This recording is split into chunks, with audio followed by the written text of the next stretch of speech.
So the first question says, find the domain, always does that, of this function f of x.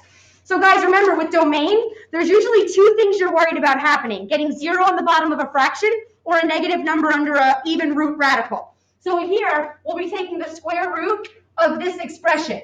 So we don't want this expression ever to turn into a negative number, because then we would be taking the square root of a negative number, and that would be an undefined output. So we want to make sure that underneath this radical always stays positive. And how do we say something is positive in math? We say it's bigger than 0. But because it's just the square root of this number, and it's not like he's in the denominator of a fraction, we are allowed to equal 0 as well. Okay, so it leaves you with a quadratic inequality to solve to find the domain of this function. So you have options. You can compare it to 0. It already is. You can find the zeros and use your sign analysis. You could use your zeros to draw a quick sketch of the graph, or you could use Desmos or a graphing calculator to treat the left and right side as two separate functions. I like to just come up with a quick sketch of the parabola. So I'm going to find my zeros. So I'm going to factor out an x. And I'm going to find my zeros. My zeros are going to be when x is equal to 0 and when x is equal to positive 1/3, if you set each of these factors equal to 0. All right? Like I said, you could put these on a number line and use the sign analysis. I'm just going to draw a quick sketch. So if you whip up a quick sketch of this graph, I have x-intercepts at 0 and 1/3. So 0 and 1/3. Well, guys, these are the numbers that make this expression equal 0. I want to find numbers that make this expression greater than or equal to 0. So that means I can include them as answers. So I'm going to put closed dots to remind myself that in some way, shape, or form, they have to be included as my answers. All right, well, what would the graph of this parabola have looked like? Guys, if you look at this, he had a negative 3x squared. That would be a parabola that opens down. So now, according to his graph, I am trying to make this become a number that is greater than or equal to 0. I need this to be a positive number. So looking at his graph, if I plug any number to the left of 0 in, it makes a negative number come out. Are negative numbers going to be greater than or equal to 0? No. These are bad x values. They are not x values. They're going to make our inequality true. All right, the next section are numbers in between 0 and 1/3. According to the graph, if I plug any number between 0 and 1/3 in, it makes a number up here come out, which are positive. Are positive numbers going to be greater than or equal to 0? Yeah, these are good x values in here. They will make our inequality true. And then the last section of x values is numbers to the right of 1/3. According to the graph, any number to the right of 1/3, when you plug it into this expression, makes a number down here, a negative number come out. Are negative numbers going to be greater than or equal to 0? No. So these are bad x values. So the only x values that are going to make our domain need what it needs to be are numbers in between 0 and 1/3, including 0 and including 1/3. So as an interval, it looks like that. Is everybody okay with that? Everybody's good? Okay. All right, look at the next one. They've given you two functions. F of x is equal to negative x squared plus 4, and g of x is equal to negative x minus 2. First, in part A, they want you to find where is f of x less than g of x. Well, guys, f of x was negative x squared plus 4, and they want to know where is that less than g of x. G of x was negative x minus 2. Again, you pick your favorite method, whatever you want to do. I'm going to get everything on one side compared to 0, so I can use a quick sketch of the graph to find my answer. So since the number in front of x squared is negative, I'm going to go this way to get it to be positive. So I'm going to add and then subtract 4. All right, so I added that over. I minus 4. I got negative 6. I had a negative x.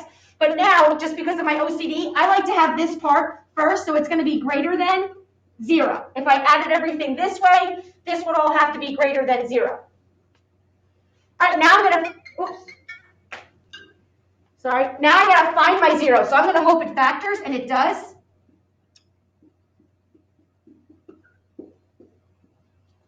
All right, when x is 3 and when x is negative 2. Those are my x-intercepts. So now using my x-intercepts, I'll come up with a quick sketch of the graph.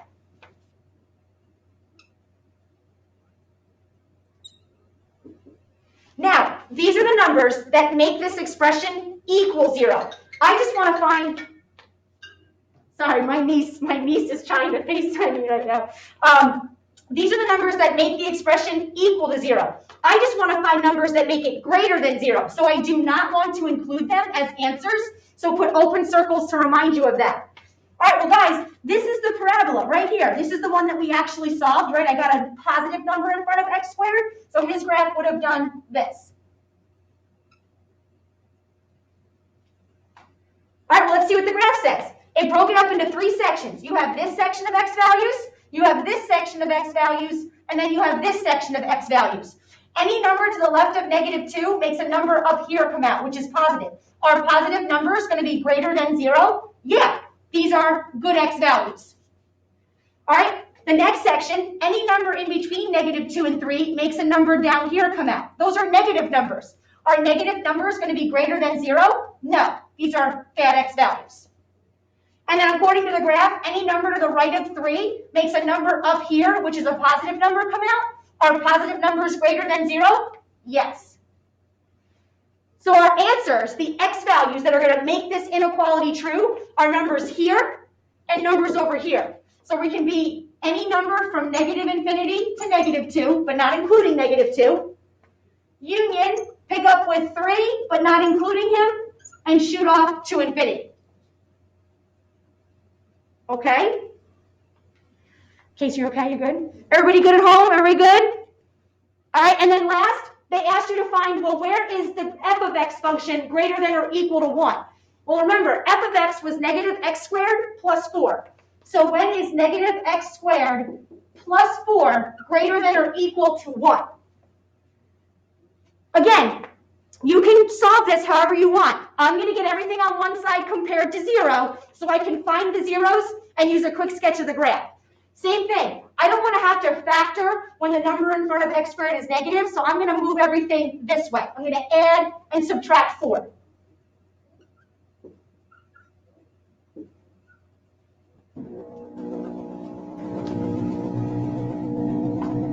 Right? And if I added this that way and I minus 4 that way, it would be less than or equal to 0.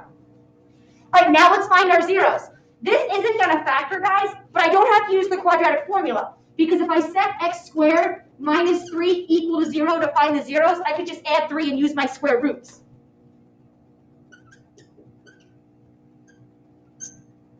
And you find out that plus or minus root 3, which is a nice simplified answer, are the two numbers that make this function equal 0.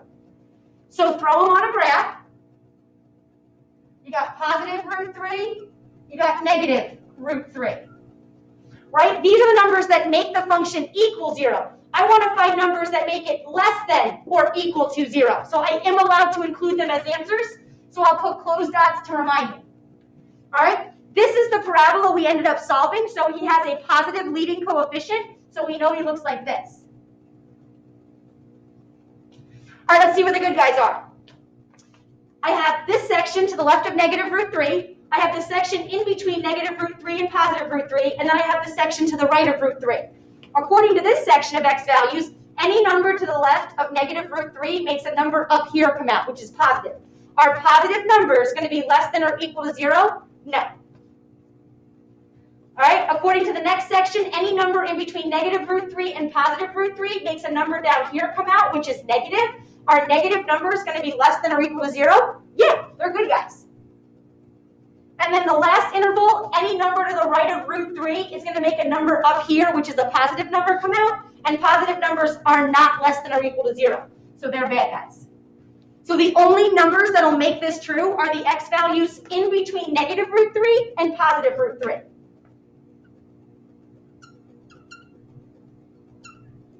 Including them. And that would be our answer. Okay? Case, do you have any questions on this section right here? Okay. Guys, anybody at home have any sections about the quadratic inequalities?